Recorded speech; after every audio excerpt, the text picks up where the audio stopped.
You made the all-star soccer team. You're an all-star. Top of the heap. Take it a litter. Cream of the crop. My son here made the all-star team.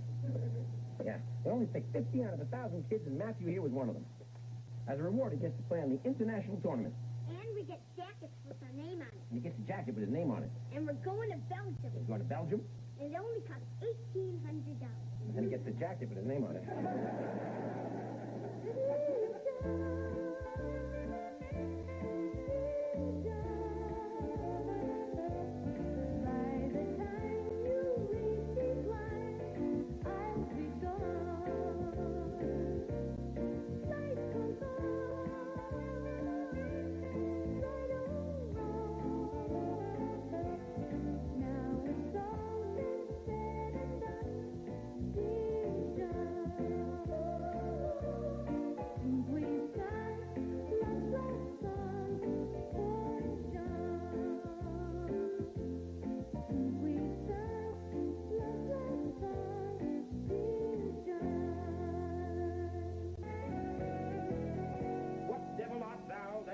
Torment me thus. This torture should be roared in dismal hell. Now, who did Shakespeare write that speech for? For somebody who could act? Juliet. Saved by the bell. Oh, remember, Monday is career day. We're going to have a guest speaker instead of the usual lesson. Right. That means you get twice as much homework for Tuesday. Oh, wow. Hi.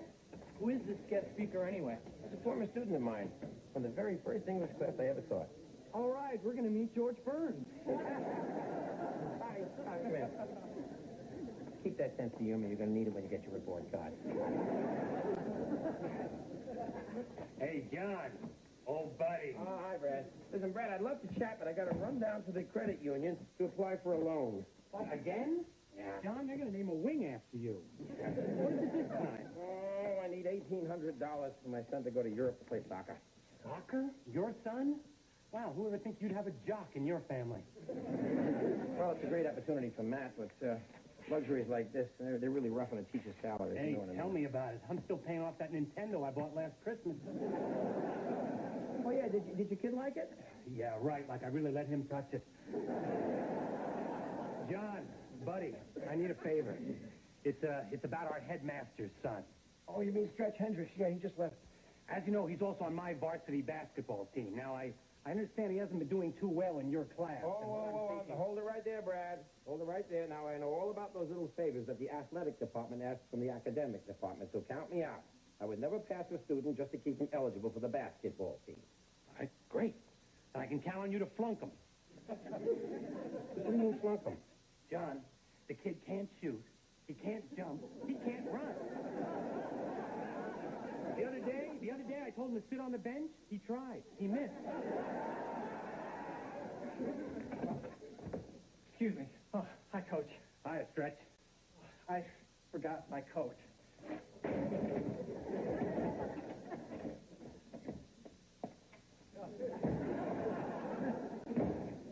You see what I mean? Wait a minute. What, you don't expect me to intentionally flunk a student? Yeah, John, it would just be for this grading period, and then basketball season is over. Next quarter, you can bump him up a grade. It'll all balance out. Oh, no, forget it. Look, you're the coach, right? You don't want him on the team, just cut him. Me? Cut the headmaster's son? Sure, that's going to look great on my resume. John.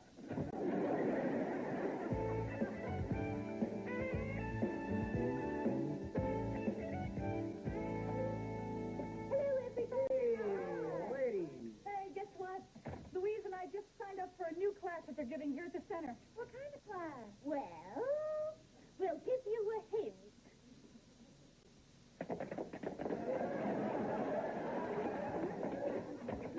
Well, I guess we can rule out tap dancing. Well, even if we don't become the Rockettes, tap dancing is an excellent form of exercise. I'm the one who could use some exercise. I don't even get to walk anymore. That new boyfriend of mine has me riding around in a limousine, day in and day out. Hi, everyone. Sorry I'm late. I was held up at a job interview. Job interview, but you have a job teaching. Yes, I know I do, Ralph, but I'm going to need to do a little moonlighting now. John, are there any, monetary problem. Well, you must know, yes. Oh, dear. Yeah, my kid's soccer team is going to Europe at the first of the month. It's going to cost me a bundle. John. That really hurts. You got a cash flow problem? You didn't come to me? Your buddy, your pal, your compañero? How much you need? $1,800. Not anymore, you don't. Oh, thank you, Kirk. Now I only need $1,795. Yeah, just don't cash that till Thursday. Yeah, well, I appreciate it, Kirk, but I've already applied for a loan from the credit union. Oh, well, if you're getting a loan, why do you need another job? So I can pay back the loan.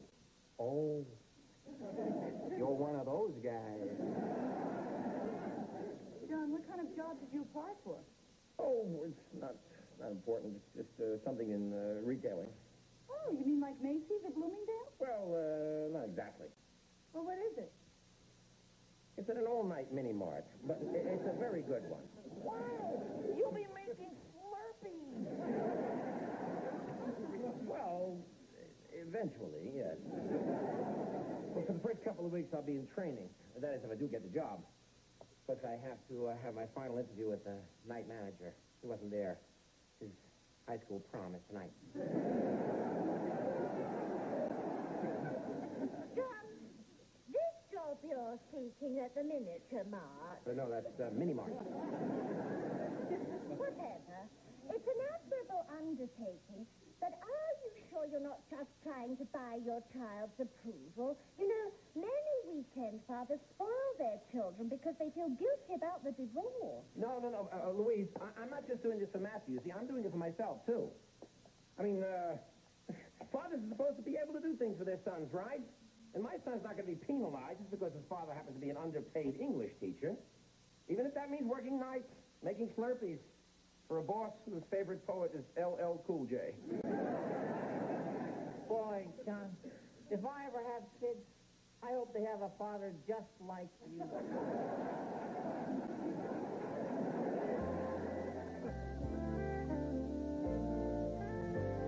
If you really want to make publishing your career, there's something you should remember. Publishing is a tough career to break into. But if you persevere, you can do it. At Stenmark Publishing, we're constantly on the lookout for bright, eager minds. Okay, we have time for just one last question, so make it a good one. Well, you're a big hit. Wow. Yeah, Sandy. When you were a student in Mr. Lacey's class, what was he like back then? Was he cute? Whoa, looks like we're out of time, isn't it? No. To tell you the truth, all of the girls had a crush on him. He reminded us of John Travolta in Saturday Night Fever. What was Saturday Night Fever? Ask your history teacher. Okay, that's it. Thank you, everybody. Remember, the lessons the same as tomorrow. Read the same book, all right? Same material, same everything. I had a great time, Mr. Lacey. Thanks for inviting me. Oh, please, stop with the Mr. Lacey's. I guess I can't help it. I still think of you as my favorite teacher. Well, thanks. That's nice to hear. I still can't believe it. I mean, look at you. You're a big executive. Seems like only yesterday I was yelling at you in my class for snapping your gum. It wasn't gum. It was the rubber bands on my braces. Oh. Well, I apologize. It's okay, Mr. Lacey. Oh, come on. Call me John. Okay. John. It's a funny-sounding name, isn't it, John? Barbara, again, I can't thank you enough for coming today. Hey, it was the least I can do. You know, you were the inspiration for my going into publishing in the first place. Okay, I was, really? So remember, I owe you one. Well, thank you. Hey, I bet you get swamped with a lot of manuscripts that you have to read down there, right? Oh, yeah. Everybody's a writer. Well, I was just thinking, I like to keep up with the latest trends in literature and have so darn much time on my hands. Why don't I read some of those manuscripts for you on the weekends? You know, sort of a part-time thing. We don't hire part-time help.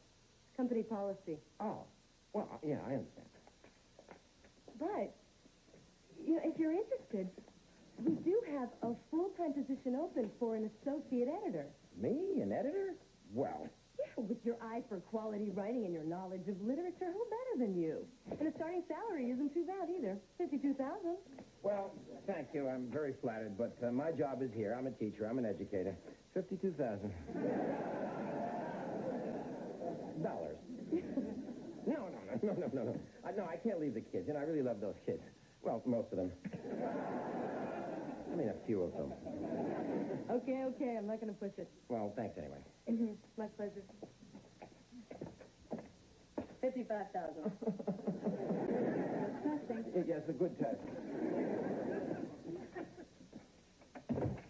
$55,000. John. Oh, hi, Dr. Hendricks. Yes. John, I have to talk to you. But what I have to say is said not as your boss, not as the headmaster, but as a parent. My son tells me that he's been working very hard on some sort of paper for your class. Oh, yeah, stretch. Yeah. It's a term paper. It's worth 60% of the grade. And when it comes to grading, I'm sure that you'll be impartial and objective. Yeah, as always. Good. Just as I'll be impartial and objective when it comes to deciding the English department's new budget. Are you saying this as a parent or as a boss? That's very funny. As a boss. Right. Well, I'm sure that impartiality and objectivity will certainly win out. As always. Oh, this came to the office. It's something from the credit union. Oh, thanks. Oh, hi, Dr. Hendricks. Nice suit. John, what did Hendricks want?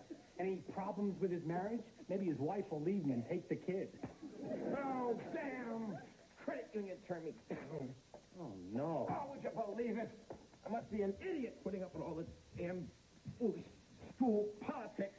And with students who make me feel like I'm interrupting their MTV time, shoving literature down their throats. I do all this, and I still have to scrounge to provide a little something special for my own son.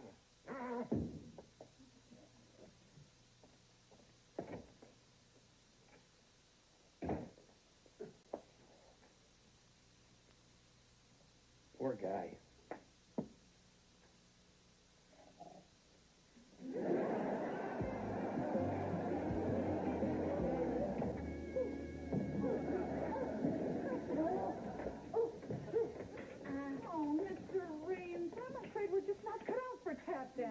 We're thinking of using our feet for firewood. You can't get discouraged now. It's going to take a little time to get your tootsies moving. Come on, let me see your time stuff there. Come on. Sit up, sit. Do that, sit.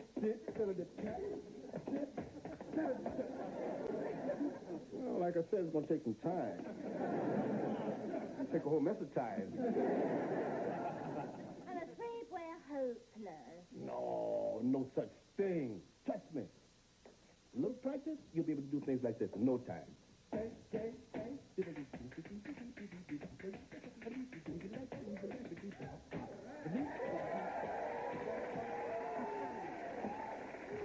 See you, ladies. Keep practicing, okay? Hey, Bill. Kate, do you think we'll ever be able to dance like he does? Oh, don't be silly. Of course not. Hello, everybody. Hi.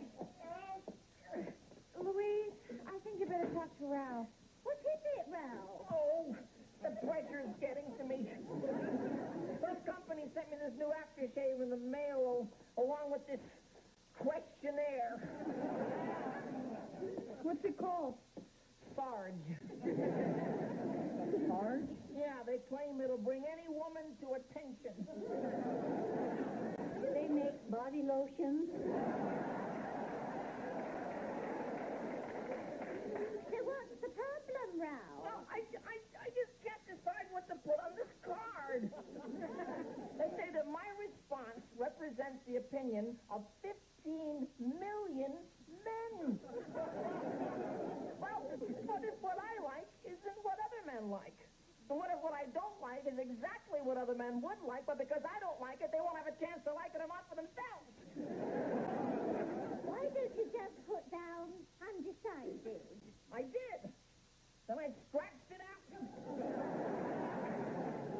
Kate, you tell me what you think. Does it smell masculine? Oh, yeah, Ralph, it sure does. Hey, guys.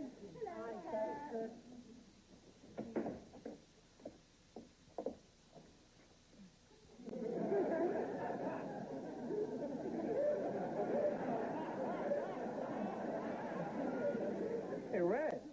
Little butch tonight, huh?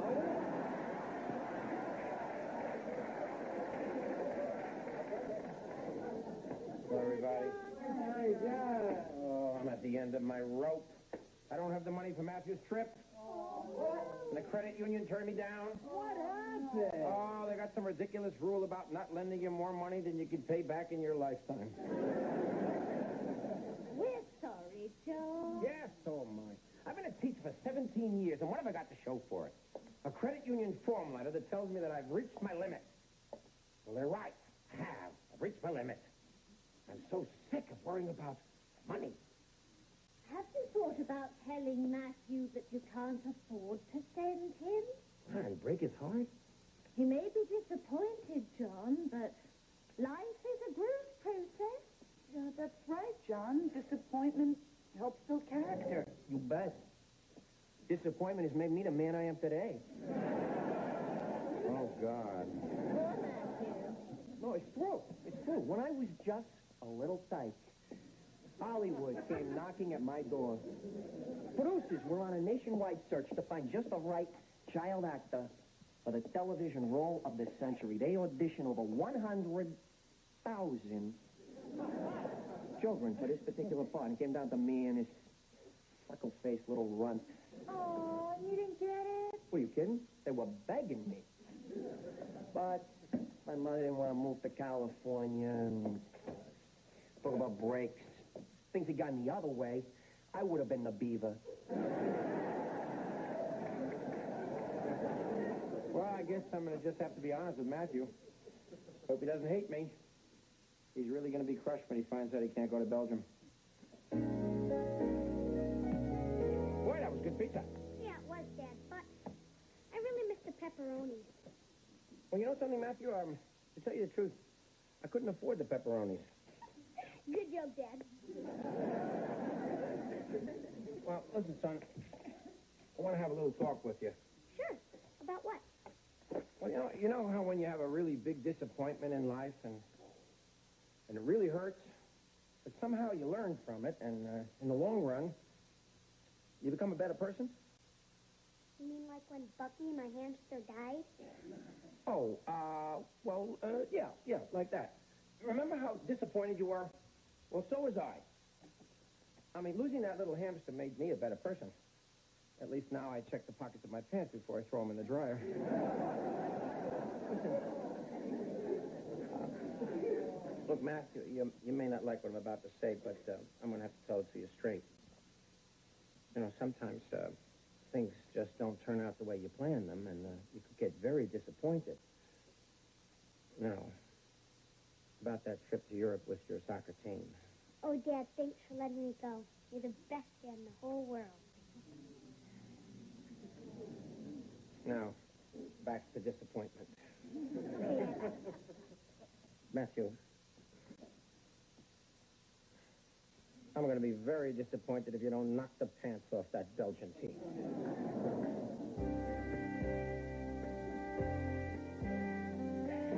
John, I can't tell you how happy I am that you decided to accept our offer. Well, I thought I needed a change of scenery, you know, a new challenge, a chance to explore new horizons.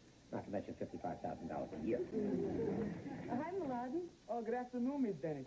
John, this is Mladen Masaryk. He works in the mailroom. I am very pleased to be meeting you, sir. Oh, Masaryk, man, that's Czechoslovakian, right? Very good. Oh, if you ever need anything, just remember, the check is in the mailroom. Very good. And this is the office of one of our key people, Mr. John Lacey.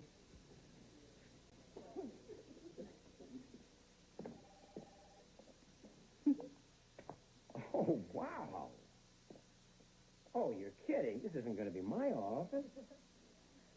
Wow. I love it. Always wanted a chair like that. Go ahead, sit in it. It's yours now. Is it comfortable? If it was any softer, I'd marry it. Oh, look at that, a speakerphone. Tool of the trade. I hate when people talk on these. You know, they're very impersonal. It's very rude. You don't have to use it. Fat chance. Listen up, listen up. Mother-handed chicks, mother-handed chicks. We've taken the bridge. We're moving on in. Whatever you say, Mr. Lacey. Oh, thanks. That's Chelsea, our receptionist. John, as soon as you get settled in, I'd like you to look over a few of these manuscripts we have in development. Take them home if you need to. Finally getting even with me for all that homework I gave you, huh? I really should be going. I have to catch a plane to Toronto. John, I'm so glad you decided to join us. Funny how things work out, isn't it? Yeah, 15 years ago, you were that serious little girl in pigtails in the fourth row, and now look at you. You are my boss. Oh, boss. That sounds so formal. How about friend? Okay, friend. Yeah, that'll look better on the memos.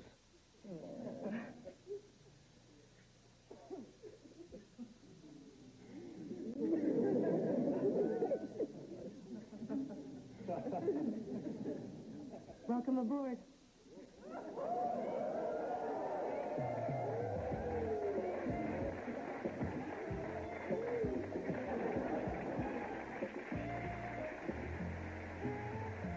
The life of an American Indian on an all-new Quantum Leap. This is Scott Bakula inviting you to take the quantum leap with me next. And Thursday night, it's the case of Ann Kelsey versus Rosalind Shays on an all-new L.A. Law. Thursday, only on NBC.